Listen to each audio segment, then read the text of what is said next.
Hi friends, welcome back to my channel. ఇక ఈరోజు ఎపిసోడ్లో ఏం జరగబోతుందో తెలుసుకుందామా. రాజేంద్రని తోసేసింది తానేనని ఇంటి దొంగని ఈశ్వరుడు కూడా పట్టలేరు అంటారు కదా. కానీ ఈ అవని ఎందుకు నా వెనకాలే తిరుగుతూ ఎలాగైనా సరే నన్ను ఇంట్లో అందరి ముందు నిజం బయట పెట్టేలా చేయడానికి తెగ ప్రయత్నాలు చేస్తుంది. దీనికి తోడు ఈ అక్షయ్ గాడు కూడా తయారయ్యాడు అని చెప్పి ఇక పల్లవి అయితే తెగ భయపడిపోతూ ఉంటుంది. ఇక వెంటనే చక్రధర్కి అయితే కాల్ చేసి ఇక సలహా అయితే అడగడంతో, ఓకే బేబీ నువ్వు భయపడకు, మనం కావాలంటే మీనాక్షిని లేపేద్దాంలే అని ఇక చెప్తూ ఉంటాడు. ఇక వెంటనే పల్లవి అయితే లేపేయాల్సింది మీనాక్షిని కాదు డాడీ, ఆ అవని అంటూ ఇక ట్విస్ట్ అయితే ఇస్తూ ఉంటుంది. దీంతో చక్రధర్ కూడా ఓకే బేబీ నువ్వు భయపడకు, కావాలంటే దాన్నే లేపేద్దాం అని ఇక అనడంతో ఇక పల్లవి ఫోన్ అయితే కట్ చేసిన వెంటనే అవనిని చంపేందుకు ఆ మనిషికైతే కాల్ చేస్తూ ఉంటాడు ఇక చక్రధర్. రేయ్, నీతో ఒక పని పడింది, రేపు నువ్వు ఒకరిని లేపేయాలి, ఎంత కావాలి అని అడుగుతూ ఉంటాడు చక్రధర్. 4 సార్లు మీతో ఫోన్ మాట్లాడడం తప్ప మిమ్మల్ని డైరెక్ట్గా ఎప్పుడూ చూడలేదు సార్ అని అంటూ ఉంటాడు. ఇక ఆ రౌడీ అయితే, రేయ్ నీకు డబ్బులు ముఖ్యమా లేక నన్ను చూడడం అవసరమా అని ఇక అడగడంతో, సారీ సార్, డబ్బు సంగతి పని అయిపోయాక చెప్తాను, ముందు మీరు నాకు ఫోటో పంపండి అని ఇక అనడంతో, రేయ్ ఫోటో పంపించాను చూసుకో అని చెప్పి ఇక మద్యం మత్తులో తూలుతూ చక్రధర్ అయితే ఫోటో అయితే పంపిస్తాడు. సార్ రేపు ఏ టైంకి ఏ ఏరియాలో ఆ పర్సన్ వస్తాడో 1 గంట ముందు చెప్పండి, మా వాడు వాళ్ళని వేసేస్తాడు అని చెప్పి ఇక ఆ రౌడీ అయితే ఫోన్ మాట్లాడి ఇక కాల్ అయితే కట్ చేస్తాడు. ఇక ఇది ఇలా ఉండగా మరొక వైపు అక్షయ్ అవని ఇద్దరు కూడా ఇక ఎస్ఐ అభిని కలవడానికైతే వెళ్తారు. ఏంటి ఏదైనా మాట్లాడాలా అని ఇక ఎస్ఐ అభి అడిగితే, అవని వల్ల అమ్మగారు కనిపించట్లేదు, కంప్లైంట్ ఇవ్వడానికి వెళ్ళామని ఇక అక్షయ్ చెప్తూ ఉంటాడు. అదేంటి మీకు ఎవరి మీదైనా అనుమానంగా ఉందా అని ఇక అడగడంతో చక్రధర్, ఇక కావాలనే మాకు ఎవరి మీద అనుమానం లేదు, కావాలంటే ఆ చక్రధరే అనుకుంటాను, వాడు తప్ప మాకు ఇంకెవరు శత్రువులు లేరు, మా నాన్నని చంపాల్సిన అవసరం వాడికి తప్ప ఇంకెవరికీ లేదు, వాడే మా నాన్నని చంపాలని ప్లాన్ చేస్తుంటాడు, మా నాన్నకి జరిగిన దాని గురించి నువ్వు విచారిస్తున్నావు కాబట్టి నీకు కూడా ఖచ్చితంగా వాడే ఏదో చేయించుంటాడు, నిన్ను కూడా చంపాలని చూసుంటాడు అని చెప్పి ఇక అంటూ ఉంటాడు. ఇక అక్షయ్ అయితే ఇక ఎస్ఐ తోటి గతంలో అవని వాళ్ళ అమ్మగారిని కూడా చంపడానికి వాడే ట్రై చేశాడు అని ఇక అవని అయితే చెప్పింది, ఇప్పుడు కూడా వాడి పనే అయ్యుంటుంది అని ఇక అక్షయ్ అనడంతో, చక్రధర్ మిమ్మల్ని మోసం చేసినందుకు జైలుకైతే వెళ్ళాడు కాబట్టి మీ నాన్నగారి మీద మర్డర్ అటెంప్ట్ చేయించాడు అనుకోవడానికి ఒక ఛాన్స్ అయితే ఉంది, కానీ అతను దొరకకుండా ఉండడం కోసం నాకు యాక్సిడెంట్ చేయించింది కూడా చక్రధరే కావచ్చు, అది కూడా ఒక యాంగిల్లో ఆలోచిస్తే కరెక్ట్గా అనిపిస్తుంది, కానీ నాకు అర్థం కాని విషయం ఏంటంటే చక్రధర్ అవని వాళ్ళ అమ్మగారిని కిడ్నాప్ చేయించడానికి చంపాలనుకోవడానికి కారణం ఏంటి? మీ అమ్మగారికి చక్రధర్ గారికి ఏదైనా సంబంధం ఉందా? చక్రధర్ని అరెస్టు చేయించింది మీ ఇద్దరు కాబట్టి మిమ్మల్ని ఏదైనా చేయాలి, కానీ మీ అమ్మగారిని ఎందుకు టార్గెట్ చేస్తున్నాడు? దానికి ఏదైనా బలమైన కారణం ఉందా? దానికి ఖచ్చితంగా ఏదో ఒక కారణం ఉండి ఉండాలి కదా, చెప్పండి మేడం ప్లీజ్, మీకు ఏమైనా తెలిసి ఉంటే మీ ఫ్యామిలీ మ్యాటర్స్ ఏమైనా పర్సనల్గా అడుగుతున్నాను అని అనుకోకుండా మాకు నిజాలు చెప్తేనే మేము ముందుకి అడుగు వేయగలం అని ఇక అభి అయితే అడుగుతూ ఉంటారు.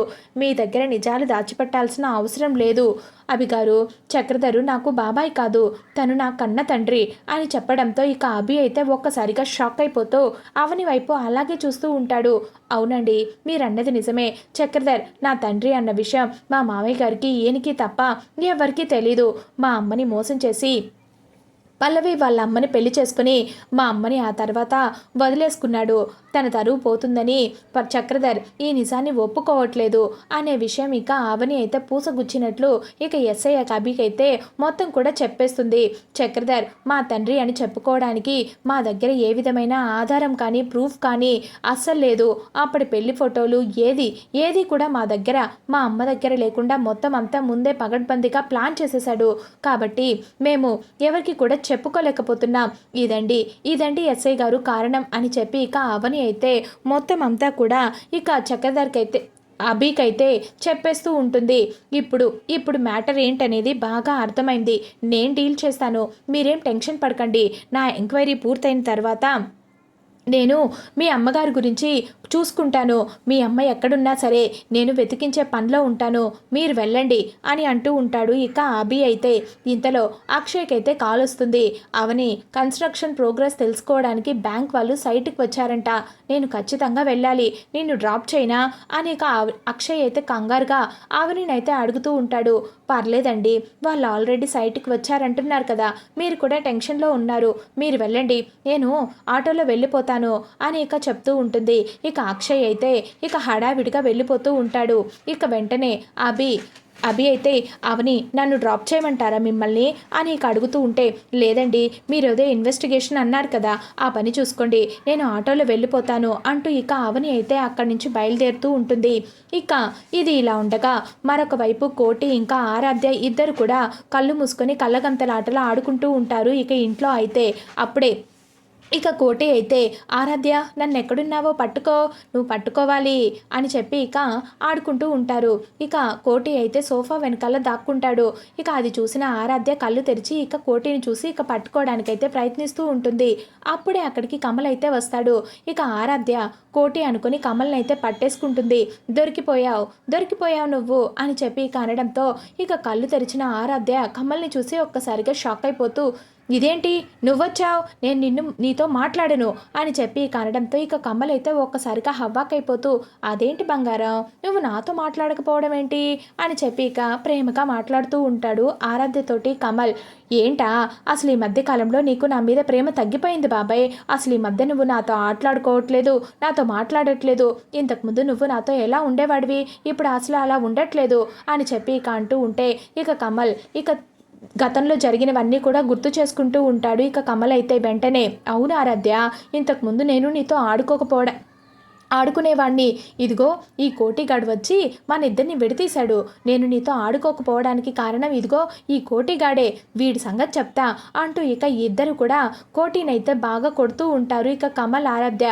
దాంతో కోటి, ఈరోజు ఉదయం లేచి నా మొహం నేనే అద్దంలో చూసుకున్నప్పుడే తెలిసింది ఇలాంటిది ఏదో జరుగుతుందని, అయ్య బాబోయ్ నన్ను కొట్టకండి అని చెప్పి ఇక అక్కడి నుంచి పారిపోతూ ఉంటాడు.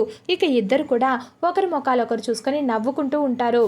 ఇక ఇది ఇలా ఉండగా ఇక అవని అయితే ఆటోలో నుంచి దిగుతూ ఇక తనలో తాను ఆలోచించుకుంటూ ఉంటుంది. అమ్మ తమ్ముడికి చెప్పకుండా నాకు కూడా ఫోన్ చేయకుండా ఎక్కడికి వెళ్ళుంటుంది, చక్రధర్ విడుదలైతే ఏమైనా చేస్తాడేమన్న భయంతో ఏటైనా వెళ్ళిపోయి ఉంటుందా, లేకపోతే విడుదలవుతానన్న వార్త చూసి ఎటో వెళ్ళిపోయి ఉంటుందా, లేకపోతే ఎవరైనా బెదిరించి ఎవరైనా కిడ్నాప్ చేసుంటారా అని చెప్పి ఇక ఆలోచిస్తూ ఇంటి లోపలికైతే వస్తూ ఉంటుంది. ఇక అవని ఇంతలో పల్లవి అవనికైతే ఫోన్ చేసి వాయిస్ మార్చి మాట్లాడుతూ ఉంటుంది. ఇక మీనాక్షి, మీ అమ్మగారేనా అండి, మీ అమ్మగారు ఇప్పుడే రామాలయంలో కనిపించారు, అక్కడే ఉన్నారు, మీ అమ్మగారు కనపడట్లేదని ఈ మధ్య మీరు మీ ఆయన తెగ తిరుగుతున్నారు కదా, ఊరంతా తిరుగుతున్నారు, అదే తెలిసి ఇక్కడ మీ అమ్మగారిని చూసి నేను నీకు కాల్ చేస్తున్నాను అని చెప్పి ఇక పల్లవి చెప్పడంతో ఇక ఆ మాటలు నిజమేననుకొని అవని అయితే నమ్మేస్తూ ఉంటుంది.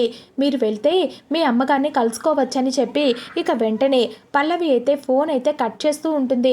ఇక అది విన్న అవని అయితే ఆలస్యం చేస్తుంటే అమ్మ వెళ్ళిపోతుందో ఏంటో, అమ్మని ఎలాగైనా పట్టుకోవాలి, నిజం తెలుసుకోవాలి, అసలు అమ్మ ఇంట్లో నుంచి ఎందుకు వెళ్ళిపోయిందో అని చెప్పి ఇక అమ్మ అమ్మ అంటూ ఇక బ్యాగ్ అక్కడ పడేసి ఇక అవని అయితే పరిగెత్తుకుంటూ ఇక రామాలయం వైపు పరిగెడుతూ ఉంటుంది. ఇక అవని అయితే ఇక ఇది ఇలా ఉండగా మరొక వైపు చక్రధర్ ఒక సైడు కార్ అయితే ఆపి బయటకు వచ్చి ఇక ఫోజులిచ్చి నిల్చుంటూ ఉంటాడు. నన్ను జైలుకి పంపించిన అవని చావును ఈరోజు కల్లారా చూస్తే కానీ నాకు హాయిగా ఉండదు, నాకు మనసు ప్రశాంతంగా ఉండదు అని అనుకుంటూ ఇక నవ్వుకుంటూ ఇక చెవులో ఫోన్ పెట్టుకొని అటు ఇటు తిరుగుతూ ఉంటాడు. ఇంతలో బస్సు డ్రైవర్కి అయితే కాల్ వస్తూ ఉంటుంది. నేను నీకు పంపించిన ఫోటోలో ఉన్న క్యాండిడేట్ నువ్వున్న ఏరియాలోకి ఎంటర్ అయ్యాడంట, వాడిని ఒకసారి చెక్ చేసుకొని వాడిని లేపేసాయి అని చెప్పి ఇక రౌడీ చెప్పడంతో అలాగే సార్ అని చెప్పి ఇక ఫోన్ అయితే పెట్టేస్తూ ఉంటాడు. అది పంపించిన ఫోటో అయితే ఓపెన్ చేస్తాడు. ఇక ఫోటోని చూసిన డ్రైవర్ అది చక్రధరి ఫోటోనే. ఇక ఆ విషయం తెలియని చక్రధరి ఇక నవ్వుకుంటూ ఇక ఫోన్ మాట్లాడుతూ అటు ఇటు తిరుగుతూ ఉంటాడు. అంటే తాగిన మత్తులో తన ఫోటోనే పంపించేశాడు చక్రధర్. ఇక తనని గుద్దేయాల్సిందే అని చెప్పి నిజం తెలియని చక్రధర్ ఇక నవ్వుకుంటూ అటు ఇటు తిరుగుతూ ఉంటాడు. ఇక బస్సు గుద్దేయడానికి డ్రైవర్ కూడా అతన్ని ఎదురుగా చూసి ఇతనేననుకుంటా నేను చంపేయాల్సింది, ఒకసారి కన్ఫర్మ్ చేసుకుందాం అని చెప్పి ఇక ఫోటోలో ఉన్న వ్యక్తిని ఫోన్ మాట్లాడుతూ అటు ఇటు తిరుగుతున్న చక్రవర్తిని చూసి ఒక్కసారిగా భలే దొరికాడు రెడ్ హ్యాండెడ్గా, ఈసారి ఎలాగైనా సరే ఒక్క షాట్కి లేపేయాల్సిందే అని చెప్పి ఇక బస్సు డ్రైవర్ అయితే బస్సు అయితే స్టార్ట్ చేస్తాడు. ఇక అదే సమయానికి అవని అయితే అదే వీటిలోకి పరిగెత్తుకుంటూ అయితే వస్తూ ఉంటుంది. ఇక చక్రధర్ని చూసి వీడేంటి ఇక్కడున్నాడు అని చెప్పి ఇక హవాక్ అయిపోతూ ఉంటుంది. దుర్మార్గుడు, కొంపతీసి వీడేనా ఎవరి చేతన్నా నాకు ఫోన్ చేపించింది నన్ను ఇక్కడికి రప్పించడం కోసం అని చెప్పి ఇక అవని అయితే అనుమానంగా చక్రధర్ వైపు అలాగే చూస్తూ ఉంటుంది. ఇక అదే సమయానికి చక్రధర్ మీదకి బస్సు రావడం గమనించిన అవని అయితే ఇదేంటి బస్సు ఇంత స్పీడ్గా వస్తుంది, ఈయనేమో ఏమీ పట్టించుకోకుండా రోడ్లో అటు ఇటు తిరుగుతూ ఫోన్ మాట్లాడుతున్నాడు అని చెప్పి ఇక అటువైపుగా చూస్తూ ఏయ్ తప్పుకో చక్రధర్ తప్పుకో, నిన్నే తప్పుకో, వ్యాన్ వస్తుంది గుద్దేస్తుంది, చక్రధర్ తప్పుకో తప్పుకో చక్రధర్ అని చెప్పి ఇక పెద్దగా అరుస్తూ ఉంటుంది ఇక చక్రధర్. కానీ చక్రధర్ మాత్రం ఫోన్లో మాట్లాడుతూ ఉండడంతో అస్సలు వినిపించుకోకుండా నవ్వుతూ అటు ఇటు తిరుగుతూ ఉంటాడు. దీంతో బస్సు ఢీకొట్టబోతుంది, వామ్మో చనిపోతాడే అంటూ ఇక ఆఖరి నిమిషంలో అవని అయితే పరిగెత్తుకుంటూ ఇక తన ప్రాణాలకి తెగించి చక్రధర్ని అయితే పక్కకైతే తోసేస్తూ ఉంటుంది.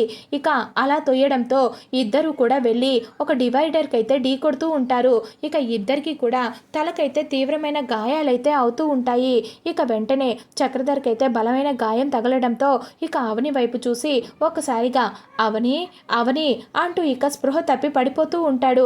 ఇక అది చూసిన అవని అయితే చక్రధర్ చక్రధర్ లే చక్రధర్ లే, అయ్యో ఏమైంది నీకు అని చెప్పి ఇక భయపడిపోతూ ఉంటుంది. ఇక అవని కూడా తలకి గాయం తగలడంతో ఇక తల పట్టుకుంటూ అటు ఇటు చూస్తూ ఉంటుంది. ఇక ఇంతలో అటుగా ఒక ఆటో వెళ్తూ ఉంటే ఇక auto auto please help please help అని ఇక అడుగుతూ ఇక ఆటోని పిలిచి ఇక చక్రధర్ని అయితే తీసుకువెళ్తూ ఉంటుంది ఇక హాస్పిటల్కి. ఇక హాస్పిటల్లో చక్రధర్ అవని ఇద్దరికి కూడా ట్రీట్మెంట్ అయితే ఇస్తూ ఉంటారు. అవనికైతే తలకి కట్టు కడుతూ తలకి ఎలాంటి దెబ్బ తగిలినా ప్రమాదమే, లక్కీగా మీకేం కాలేదు, చిన్న దెబ్బతో పోయింది, లేదంటే చాలా పెద్ద ఖర్చు అయి ఉండేది, అది కాక మీకు ప్రమాదం కూడా తప్పింది, తొందరలోనే తగ్గిపోతుంది అంటూ ఇక నర్స్ అయితే అవనికి ధైర్యం చెప్తూ ఉంటుంది. ఇంతలో అక్కడ అడ్మిట్ చేసిన వాళ్ళు ఎవరైనా ఉన్నారా అని ఇక డాక్టర్ అడుగుతూ ఉంటే బయట ఉన్నారు సార్ అని చెప్పేసరికి ఇక అవని దగ్గరికి అయితే వస్తాడు డాక్టర్.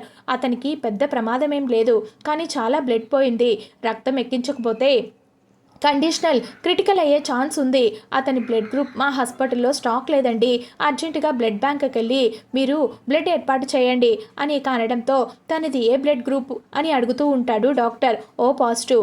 దాంతో డాక్టర్ నాది కూడా అదే బ్లడ్ గ్రూప్, నేను ఇస్తానని ఇక అవని అనడంతో చక్రధర్కి ఇక స్వయంగా రక్తదానం చేస్తూ ఉంటుంది ఇక అవని అయితే ఇక రక్తం ఇస్తూ తన వైపు అలాగే చూస్తూ ఉంటుంది అవని.